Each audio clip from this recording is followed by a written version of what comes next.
Si e çut shqiptar, kush mendon ju se është përgjegjës për zjarret që po ndodhin në Shqipëri? Domethënë kush po I vendos këto zjarre dhe për çfarë qëllimi? Nëse nuk besoni që po I vendos dikush, besoni të pamundurën sipas menimit tim, që këto të jenë aksidentale, edhe po ndodhin kështu nga vera e nxehtë dhe ngrohja globale.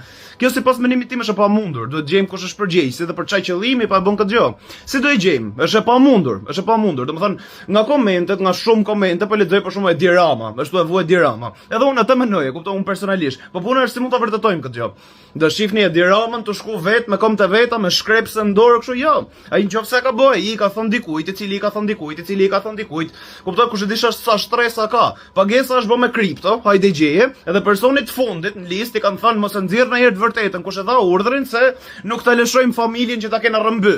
Kështu që s'mund ta vërtetojmë, kuptoj mund të ecim vetëm me intuit. Tashi, hajde shohim çik kush është intuitivisht ai që I ve flakët. Këtë verë që jemi në 2026, që pothuajse po mbaron, ka pas goxha zjarrënie të tilla në për shumë shtete të botës. Si për shembull ky këtu, që ishte një turist nga Izraeli, që kishte shkuar në Argjentinë dhe është arrestuar kohët e fundit sepse I ka vu flakën pyllit. Nuk e di ç'a pati domethënë, ka shkuar turist në Argjentinë dhe I ka vu flakën pyllit. Edhe kjo këtu ishte shumë e bukur, është një turist tjetër nga Izraeli, 35 vjeç, që është arrestuar në Greqi, se I ka vu flakën pyllit në ishullin e Kretës. E njëjta gjë domethënë, shkojnë turista diku dhe I vën flakën pyllit. Po ç'patet më, çmenët gjë rrugës apo ishit çmen? Kili arreston turistin nga Izraeli sepse ka shkaktuar zjarrin në pyllin e Patagonisë dhe ka vrarë 15.000 hektar pyll. E njëjta histori për herë të tretë domethënë, edhe brenda këtij viti. Edhe kjo punë e Kilit me këtë pyllin e Patagonisë është shumë e bukur, zemër, sepse në Kili nuk është hera parë që ndodh, është paktën hera 5 që ndodh. Ja ku I keni 4 tjera të zemër. E para ka ndodhur në 2011, është arrestuar një turist izraelit sepse ka vu flak te pylli I Patagonisë në Kili. Kjo që sapo ju përmenda.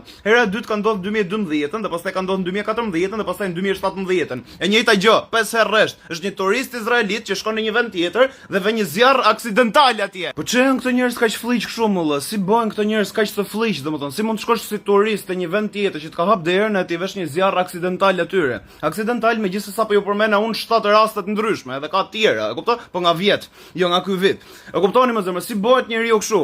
Puna është zemër se këto nuk bëhen kështu, këto lindin kështu, ose le të themi që kështu I edukojnë fëmijët e tyre që kur janë bebe fare. Këto zemër kështu kanë qenë dhe para 2000 vitesh. Se ju paralajmëron çdo libër për këto që janë kështu para 2000 vitesh, përfshi dhe librin që e kanë shkruajtur për vete.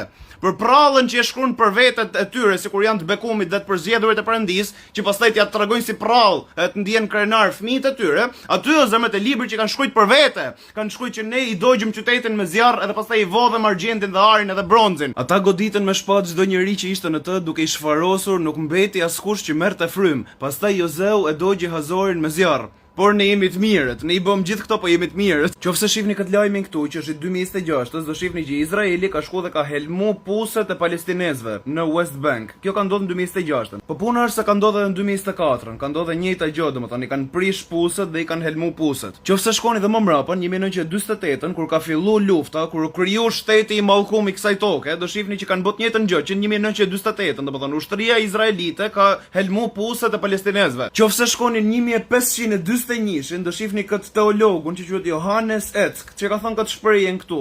Kudo që të shihni smundjet më të këqija, aty ku janë më keq, aty do shihni çifut që kanë helmu puset përsëri.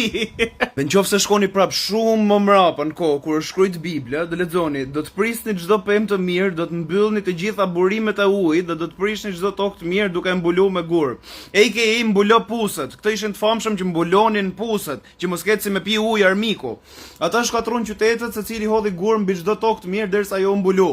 Edhe I mbyllën të gjitha burimet e ujit dhe pren çdo pemë të mirë. Ja do ta ushqej këtë popull me ushqim të hidhur dhe do t'u jap të pinë ujë të helmuar. Domethënë arsyeja pse po ja përmend kështu, pse po ja ndërtoj kështu është me ju bë një lloj timeline, që mos habiteni, që janë këto njerëz të fllihur që vënë zjarre. O kët kanë bërë që para 2000 vitesh, kështu edukojnë fëmijët e tyre, kështu lindin, mund të argumentohet, kështu e kanë kulturën e tyre dhe fenë e tyre. Edhe është diçka që po na paralajmërojnë gjithë librat që kur shpik koncepti I librit, por ne nuk mushim mend. Ne bëjmë të njëjtat gabime që kena bërë para 2000 vitesh. Ne I vëmë në pozicione pushteti, I bëjmë president Amerikës, shtetet më influencial të botës dhe I lejojmë turista në vendin ton. Këto që janë përjashtuar nga çdo shtet. Është e vërtetë, janë përjashtuar nga çdo shtet që kanë hyrë ndonjëherë. Shihni përjashtimet në shtete të ndryshme nga viti 250 deri në vitin 1492. Ky këtu është vazhdimi I të njëjtës listë nga 1495 deri në 1775 dhe kjo këtu është fundi i listës nga 1789 deri 1948, që këto krijuan shtetin e tyre. Tash mendoni se janë kot gjithë këto zemra?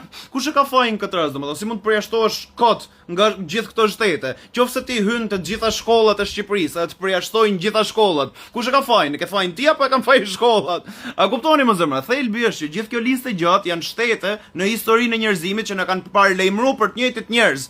Mos i lë këto njerëz në shtetin tat, se do të dhjesin gjithçka. Sot ne nuk marrim mend nga gabimet tona. Sot ne dhe çdo shtet tjetër i hapim derën. Hajde mirë se erdhët. Edhe pastaj themi ç'ne që na vun zjarrin. Kështu është intuita ime të paktën, nuk mund ta vërtetojmë siç u thash. Ju besoni ç'a doni. Hajde ciao.